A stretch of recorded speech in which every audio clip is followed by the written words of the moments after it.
Hello everyone, আসসালামু আলাইকুম। আরো একটি ব্লগ নিয়ে চলে আসলাম। আজকে কি কি রান্না করব সেটাই আপনাদের সাথে শেয়ার করব। এর দিন হচ্ছে মাছ মেরিনেট করে রাখছিলাম, সেটা দিয়ে আজকে রান্না করব ইলিশ মাছ।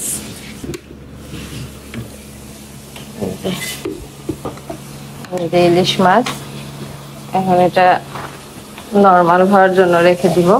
সেদ্ধ দিয়ে দিয়েছি আর হচ্ছে ভাত অলমোস্ট হয়ে আসছে। আজকে ডিম রান্না করব আর হচ্ছে ইলিশ মাছ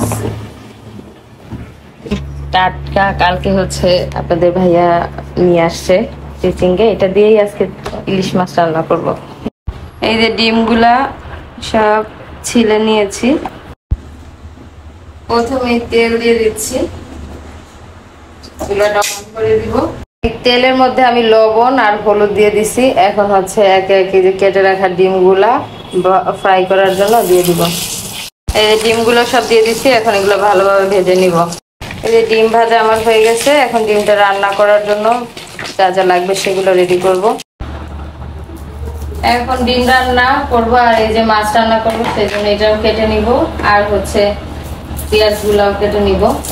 এখন চিচিঙ্গাটা নিয়ে নিছি, পেঁয়াজ সব ছিলে ফেলছি।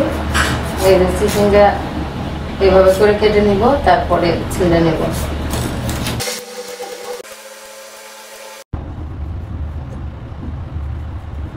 এইভাবে করে সবগুলা কেটে নিব। দিয়ে দিচ্ছি পেঁয়াজ, ব্রাউন বাদামি বাদামি করে ভেজে নিব। এই যে পেঁয়াজটা ভেজে নিছি, এখন পানি দিয়ে দিব। এখানে আদা রসুন আর জিরা নিচ্ছি, এখন এগুলো সবই দিয়ে দিব। হলুদ মরিচ আর হচ্ছে ধনিয়ার গুঁড়া নিচ্ছি, এগুলো সবই দিয়ে দিব। মতো লবণ দিয়ে দিব, কষিয়ে নিব। মশলাটা কষিয়ে নিচ্ছি, এখন হচ্ছে পানি দিয়ে দিব। এটা ফুটে গেছে, আলুগুলা দিয়ে দিব। আলুটা সেদ্ধ হওয়ার জন্য ঢাকনা দিয়ে ঢেকে দিব, সেদ্ধ করে নিব।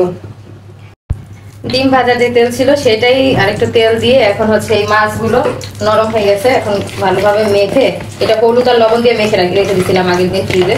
তো এখন হচ্ছে এই মাছগুলো একটু হালকা ভাজা দিয়ে নিব। সবজির সাথে রান্না করলে ইলিশ মাছ একটু হালকা ভাজা না ভাজলেও হয়, তা আমি একটু ভেজে নিই। ভেজে রাখা ডিমগুলো সব দিয়ে দেবো।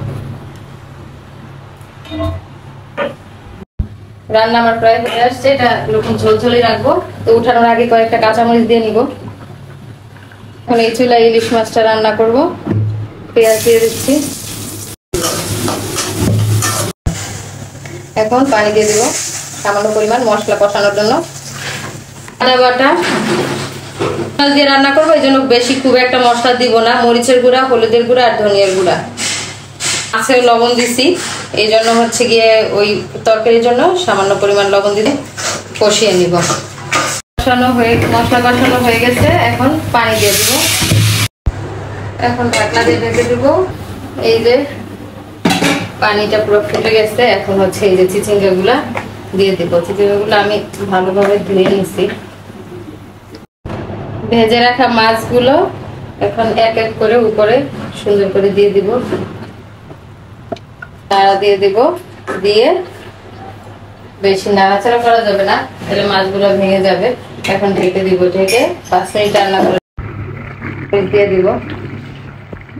উঠানোর আগে একটু ঢেকে রাখবো।